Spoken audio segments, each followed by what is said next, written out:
Chers auditeurs et auditrices, bonjour et bienvenue à suivre notre édition du journal hebdomadaire dont Eli Mouniki à la présentation. Au sommaire de cette édition du journal, après Kanyaruchinya au Nord Kivu, MSF se retire à Boudjala au site d'Ubangi suite à une baisse des cas de Mpox. À Kabare, les jeunes entrepreneurs font face aux défis de financement pour l'avancement de l'entrepreneuriat.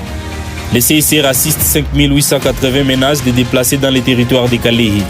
À l'occasion de la journée internationale de l'infirmier, Abel Chiza explique les difficultés auxquelles traversent les professionnels de ces métiers. Plus de détails dans ce journal.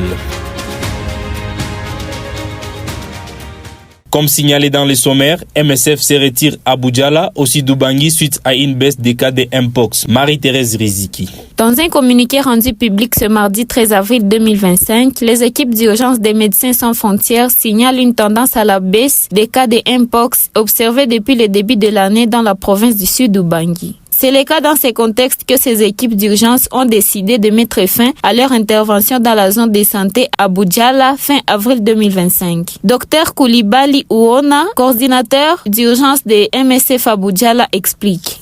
Nous nous désengageons, c'est à la lecture des données qui sont, nous sommes passés à plus de 50 cas par semaine, à moins de 5 cas par semaine, ce qui fait qu'aujourd'hui l'épidémie à ce niveau semble être maîtrisée et par le ministère de la Santé et par les communautés, et la mortalité est passée de 4% à moins de 1%. Et durant ces périodes où MSF a appuyé, nous avons pu appuyer avec le ministère de la Santé la prise en charge de plus de 3082 cas de variole du singe. Donc, tous ces éléments, la baisse significative des cas, la baisse significative de la mortalité, nous permet de dire qu'aujourd'hui, MSF peut passer le relais avec le ministère de la Santé et orienter ses ressources vers d'autres provinces, vers d'autres zones où on a plus de cas de variole du singe ou autres épidémies pour répondre à ça. Durant plus de 10 mois d'intervention, plus de 3054 patients de Mpox ont été soignés. Dans les territoires de Kabare, les jeunes entrepreneurs font face aux défis de financement pour l'avancement de l'entrepreneuriat. Bidjiro Kabera Leroy, un entrepreneur environnementaliste, explique. Le problème d'abord qui est là, manque de financement actuellement, et aussi on manque où exercer nos compétences suite à des situations qui sont difficiles actuellement. On n'a pas de soutien et aussi parfois on suit les chefs locaux, ils nous montrent qu'eux aussi ils n'ont pas où toucher. Parfois on veut peut-être accélérer, il y a aussi des désagréments par rapport à des affrontements qui sont en train de se passer actuellement. Et alors tout ça, ça cause qui est vraiment un défi majeur par rapport aux avancées des activités. Et surtout actuellement à Kabare, on ne connaît pas qui fait quoi et par rapport au poste ou quoi, c'est qu'on peut exercer. Et aussi on ne connaît pas aussi travailler encore en symbiosité parce que d'une manière là-bas, tout est vraiment changé, tout est perturbé et on ne connaît pas vraiment comment avancer avec nos activités que nous faisons, soit pour la valorisation des déchets, soit pour l'économie bleue. Par ailleurs, il souhaite que les autorités puissent leur venir en aide pour relever ces secteurs dans ce territoire et recommande aux médias de faire entendre leur voix.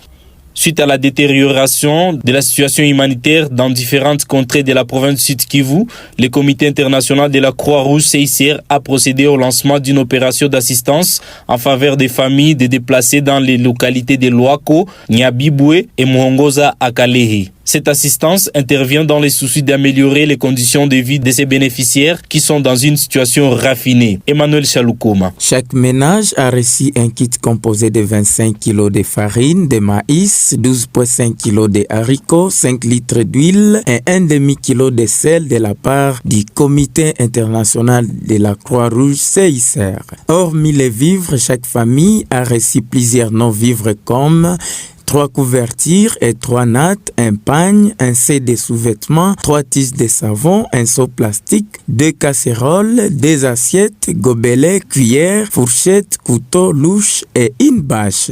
Diaratou Bamba, délégué écossais du CICR, explique.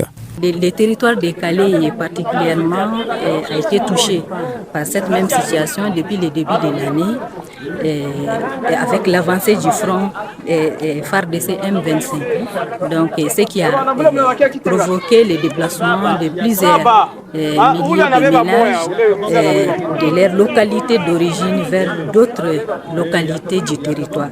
Et avec un peu d'accalmie par la suite, les populations sont en train de revenir dans leur localité d'origine. Donc, et le CICR, à la suite d'une évaluation de la situation et des besoins de ces populations déplacées, dans un premier temps et ensuite est retourné par la suite, a constaté une situation difficile pour ces ménages retournés et déplacés qui sont en difficulté de consommation alimentaire en ce moment, et aussi il manque aussi des biens essentiels des ménages. Donc voilà pourquoi le CICR a initié cette assistance pour un peu soulager tous ces ménages déplacés et retournés.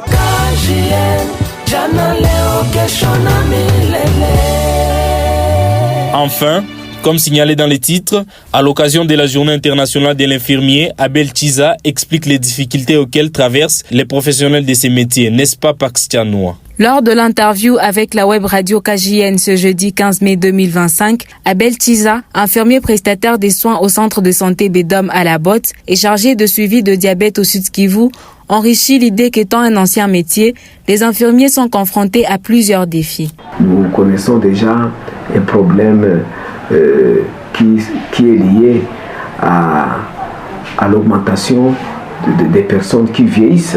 Il y a beaucoup de gens qui sont en train de vieillir, et lorsqu'il y a beaucoup de gens qui vieillissent, il y a des maladies qui sont liées au vieillissement, notamment le diabète, l'hypertension, le cancer, etc. Et là, nous avons moins d'infirmiers qui sont formés dans ces domaines. Comme il y a une explosion démographique, nous avons aussi un grand nombre d'enfants qui naissent, et là on devrait penser aussi à avoir des infirmiers qui sont formés dans le domaine de la pédiatrie. Comme vous le voyez, il y a certains pays d'Afrique ne reconnaissent pas l'exploit que fait l'infirmier. Donc vous allez voir qu'il travaille beaucoup, il fait 24 heures sur 24 au chevet du malade, mais qu'est-ce qu'il reçoit? Ce sont les salaires de misère, puisqu'il faut voir combien vous avez vu qui ont un véhicule. Chers auditeurs, auditrices, nous sommes à la fin de notre journal hebdomadaire. Merci de nous avoir suivis. Pour plus d'informations, tapez www.kjnasbel.org. Merci et à la prochaine.